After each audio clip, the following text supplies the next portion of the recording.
Oh, hi! I've once again been skimming through my old copy of Grimm's Fairy Tales. It's like the second or third edition, so it's before the stories got whitewashed and Disneyfied for the kidlets. So if you want to bring the children around the computer so they can hear a nice bedtime story right now, you should all know me better than that by now. No, get the kids out of the room, okay? Because tonight's story is definitely not family friendly, it is Sleeping Beauty. Once upon a time there was a King Stefan and Queen Matilda who had desperately wanted a child for years. But King Stefan couldn't get it up. So it was up to his wife to figure out how she was going to bear him an heir. She went into the forest one day and summoned the Fairy King Oberon. He banged her brains out and she was with child. And she, of course, told her husband that he was the father of the child. Not Oberon, but Stefan himself. And since there was no such thing as a DNA kit back then, Stefan just took that as gospel. It's a miracle. I can't get it up, but I still managed to impregnate my wife. And they had a beautiful daughter, and they named her Aurora after the dawn. Now, they had a huge, big christening. The biggest christening ever. The crowds were huge. It was impressive. Bigly. Okay, so there was somebody in the kingdom who was not happy for King Stefan and Matilda, and that was Oberon's jealous wife, Titania. Now, Titania wasn't even invited to the christening, but she crashed the christening anyway. And she cursed the child. When she is 16 years of age, she shall prick her finger on the spindle of a spinning wheel and die. Needless to say, King Stefan and Queen Matilda were quite upset by this development. The next day, Queen Matilda rode into the forest to petition Oberon for help. And he told her he couldn't undo his wife's curse, but he could soften it. The child shall not die, but merely fall into a deep sleep for several hundred years. Queen Matilda was kind of comforted by this, but not really. She and her husband then decided to take matters into their own hands. They weren't going to take any chances. They banned the use of spinning wheels in the kingdom. Every known spinning wheel was then seized by the royal guard and thrown into a giant bonfire. And the next 16 years were a very dark time for the kingdom, because any seamstress who was suspected of using a spinning wheel secretly was sentenced to burn at the stake as a witch. So Princess Aurora was 16 and she was playing hide and seek with a servant boy that she enjoyed playing with. I'm assuming it's innocent playing. After all, this was like what, 1500s, 1600s? Okay, so moving on. She wound up in a corridor of the castle she had never seen before and found a tiny little room where an old lady was spinning.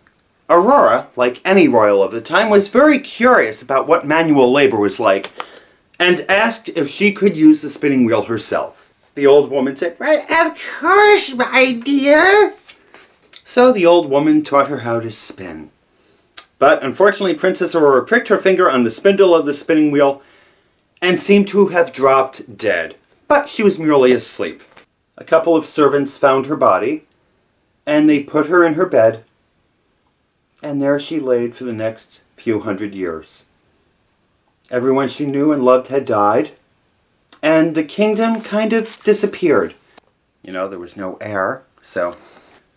And a forest grew where the kingdom had been, and so the story of the Sleeping Beauty became the thing of legends, and many brave men tried to get through the forest to find her and awaken her, but they all failed.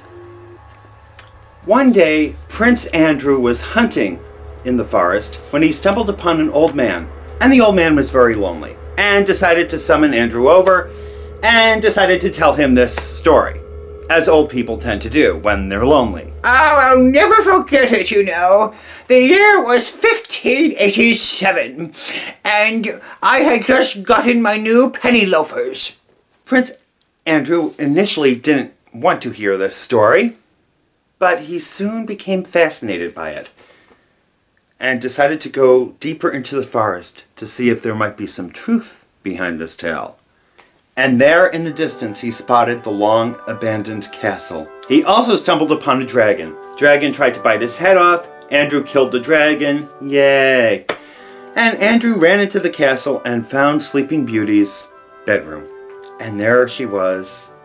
She hadn't aged a day in the past few hundred years. So she looked like she was 16. Prince Andrew, like many royals, was no stranger to Epstein Island, and he decided to bang the shit out of the sleeping princess. Also, like many royals, he wasn't that good at lovemaking, so that did not wake her up. And so Prince Andrew rode off into the sunset, and Aurora remained asleep. 9 months later, Aurora gave birth to twins. This also did not wake her up. It wasn't until the twins were looking for a place to suckle, and one of them decided he was going to suck on her finger. The baby sucked out the splinter of the spindle of the spinning wheel that was in her finger, and Aurora woke up. A few days later, Prince Andrew returned. Ew.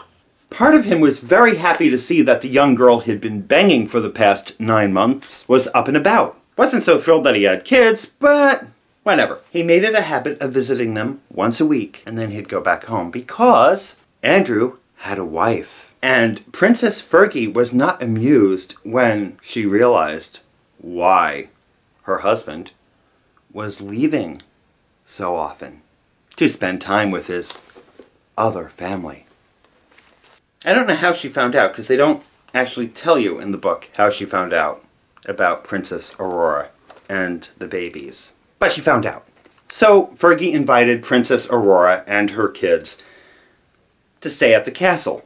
Fergie went down to the royal kitchen and told the royal chef that he was to kidnap the twins, kill them, grind them up into something, and feed them to their mother. But the chef wasn't about to kill 2 innocent children. Instead, he took 2 pigs and ground them up into some type of meal. And later that night, the royal family and Princess Aurora sat down to dinner. When dinner was finished, Fergie began to laugh. "Oh, my dear, you've just eaten your 2 children." She then summoned the chef, who was like, "Oh no, my lady. I played a trick on you. But though she didn't eat her children, she ate a couple of pigs instead." Fergie was enraged, but it was too late. Andrew had seen what a monster his wife was, and had her arrested. Next morning she was bound and thrown into a pit of snakes, and the snakes killed her. Andrew was now free to marry Princess Aurora, and they all lived happily ever after. The end. Well, except for that one twin who kept putting things in his mouth that he shouldn't have, and one day he ate a weird berry that killed him. So, his life kind of sucked.